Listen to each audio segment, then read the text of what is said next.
ભવો ભવના રોગને કાપવાનું કામ ભગવાનની કથા કરે છે. આજનો દિવસ પણ એટલો પવિત્ર દિવસ આપણને વચમાં મળ્યો કે બહુ મોટી એકાદશી, ભીમ એકાદશી, ભીમ 11. એનું વ્રત કરવાનું પણ આપણને બધાને સૌભાગ્ય સાંપડ્યું છે. શરીર જેનું સ્વસ્થ હોય, કોઈ પણ પ્રકારની દવા ચાલતી હોય કે એના માટે છૂટી છે, પણ બને ત્યાં સુધી આજ બધા ફરાળ કરજો.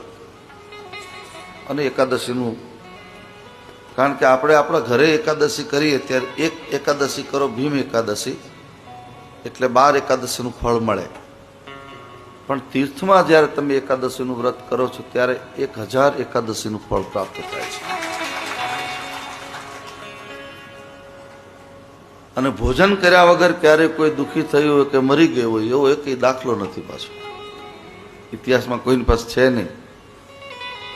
જૈનોમાં સંથારો કરે, એ સંથારો પણ 35, 40, 45 દિવસ ચાલે. અમારા લીમડીમાં એક જૈન સંતે સંથારો કર્યો, 49